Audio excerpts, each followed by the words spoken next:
Assalamualaikum warahmatullahi wabarakatuh.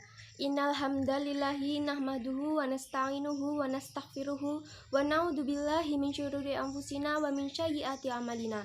May yahdihillahu fala mudilla lahu wa may yudlil fala hadiya lahu. Asyhadu an la ilaha illallah wa asyhadu anna Muhammadan abduhu wa rasuluhu, amma ba'd. Segala puji bagi Allah yang telah memberikan kita beribu-ribu nikmat. Nikmat iman, nikmat Islam, serta nikmat sehat walafiat. Hingga saat ini saya masih diberi kesempatan untuk menyampaikan tentang iman kepada makhluk gaib.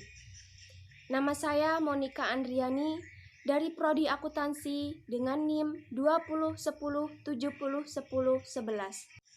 Ada beberapa referensi atau sumber bacaan yang saya jadikan bahan materi, di antaranya modul teori AI dan website www.scribe.com. Jika kita berbicara tentang makhluk ciptaan Allah, semua makhluk yang diciptakan Allah dapat dibagi menjadi dua, yaitu yang gaib dan yang nyata. Yang membedakan keduanya adalah bisa tidaknya dijangkau oleh panca indera manusia. Yang dimaksud gaib pada pembahasan ini adalah yang mutlak, segala sesuatu yang tidak dapat dijangkau oleh siapapun dan kapanpun. Gaib secara bahasa berarti sesuatu yang disamarkan, yang tidak terlihat dan tidak jelas. Hal ini mengisyaratkan bahwa yang gaib adalah segala sesuatu yang berkaitan dengan hal-hal yang tidak nampak, seperti malaikat, jin, iblis, dan setan. Salah satu makhluk gaib Allah adalah malaikat. Malaikat harus kita percayai keberadaannya. Karena dengan kita mengimani dan meyakini keberadaan malaikat, berarti kita iman kepada hal yang gaib. Iman kepada hal yang gaib berarti kita meyakini ciptaan Allah di luar dunia nyata.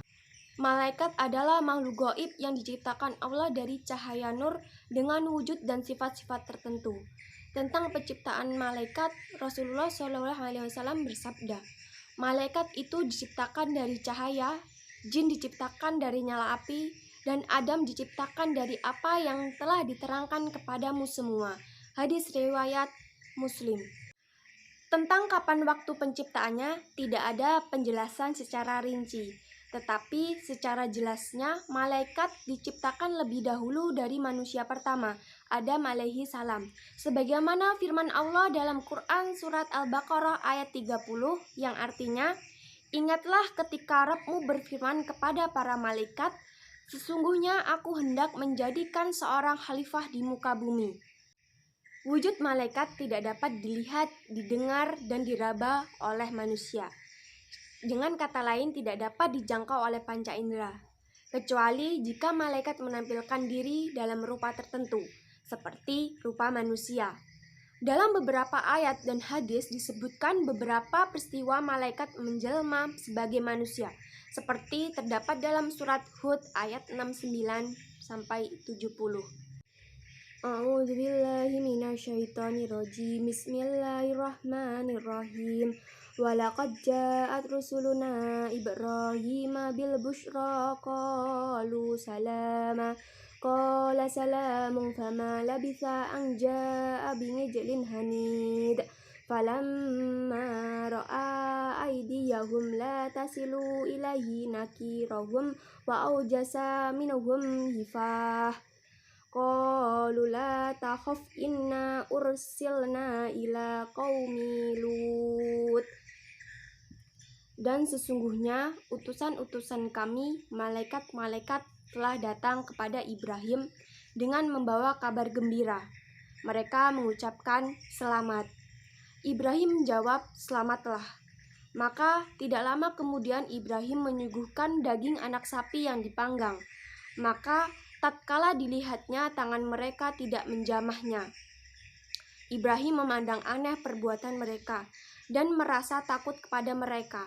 Malaikat itu berkata, jangan kamu takut, sesungguhnya kami adalah malaikat-malaikat yang diutus kepada kaum Lut. Jumlah malaikat sangat banyak dan tidak dapat diperkirakan. Yang wajib kita ketahui dan diimani diantaranya malaikat Jibril bertugas menyampaikan wahyu kepada Nabi dan Rasul. Malaikat Mikail bertugas mengatur hal-hal yang berkaitan dengan alam. Malaikat Israfil bertugas meniup trompet di hari kiamat dan berbangkit.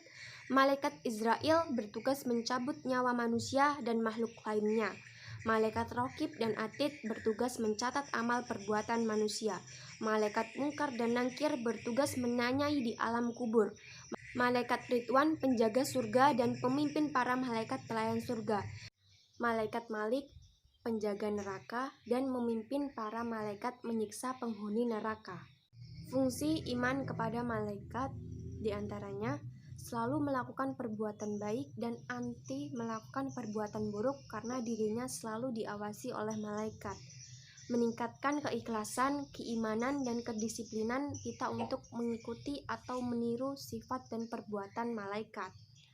Selalu berpikir dan berhati-hati dalam melaksanakan setiap perbuatan, karena tiap perbuatan yang baik maupun yang buruk akan dipertanggungjawabkan di akhirat kelak. Berupaya masuk ke dalam surga yang dijaga oleh malaikat Ridwan dengan bertakwa dan beriman kepada Allah serta berlomba-lomba dalam hal kebajikan. Lalu, bagaimana caranya untuk meyakini dan mengimani keberadaan malaikat? Yang pertama, melalui berita yang disampaikan oleh firman Allah dalam Al-Quran dan sabda Rasulullah SAW dalam hadis. Banyak sekali ayat-ayat Al-Quran dan hadis menjelaskan perihal malaikat. Karena kita mengimani kebenaran sumber Al-Quran dan hadis, maka berita tentang malaikat pun kita imani. Yang kedua, kita dapat mengetahui dan mengimani wujud malaikat melalui bukti-bukti nyata yang ada di alam semesta yang menunjukkan bahwa malaikat itu benar-benar ada. Misalnya, malaikat maut yang bertugas mencabut nyawa manusia dapat dibuktikan secara nyata dengan adanya peristiwa kematian manusia. Demikian pula dengan keberadaan malaikat Jibril yang dibuktikan secara nyata dengan adanya Al-Quran yang disampaikan kepada Nabi Muhammad SAW sebagai pedoman. Adapun perbedaan malaikat dengan makhluk gaib lainnya seperti jin, iblis, dan setan. Malaikat diciptakan dari nur atau cahaya, sedangkan jin diciptakan dari api atau nar. Malaikat selalu tunduk dan taat kepada Allah, sedangkan jin ada yang muslim, ada yang kafir. Yang kafir adalah setan dan iblis yang akan terus menggoda manusia hingga hari kiamat agar bisa menemani mereka di dalam neraka. Malaikat tidak memiliki hawa nafsu sebagaimana yang dipunyai jin. Jin yang jahat akan selalu senantiasa menentang dan menjalankan apa yang dilarang oleh Allah Subhanahu wa Ta'ala. Malaikat adalah makhluk baik yang tidak akan mencelakakan manusia selama berbuat kebajikan, sedangkan iblis dan setan akan terus mencelakakan manusia hingga hari akhir. Adapun hikmah diciptakannya makhluk gaib diantaranya hikmah beriman kepada malaikat. Iman kepada malaikat merupakan salah satu iman yang tidak boleh sedikit pun bercampur dengan keraguan. Dengan beriman kepada malaikat, seseorang akan lebih mengenal kebesaran dan kekuasaan Allah, lebih bersyukur kepada Allah atas perhatian dan pelindungannya, berusaha berbuat kebaikan dan menjauhi segala kemaksiatan, serta ingat senantiasa kepada Allah Subhanahu wa Ta'ala. Hikmah diciptakannya iblis dan syaitan. Dalam kehidupan manusia, iblis dan setan adalah pengganggu yang menyesatkan manusia dan mengajak manusia untuk menjadi penghuni neraka. Dengan demikian, iman manusia pun betul-betul diuji. Manusia juga harus memikirkan akibat dari sebuah kesalahan yang dikerjakan iblis sehingga ia dikeluarkan dari surga dan mendapat laknat dari Allah, agar manusia tidak melakukan hal yang sama dalam kehidupannya. Jadi, kita sebagai seorang muslim yang baik, wajiblah bagi kita untuk beriman kepada makhluk gaib, seperti malaikat. Karena malaikat merupakan makhluk gaib ciptaan Allah yang selalu taat kepada Allah, tidak makan dan minum, serta selalu berzikir, mengagungkan nama Allah. Demikian yang dapat saya sampaikan, semoga dapat bermanfaat bagi kita semua dan ada hikmahnya. Jika ada salah-salah kata, saya mohon maaf. Wabillahi taufiq wal hidayah. Wassalamualaikum warahmatullahi wabarakatuh.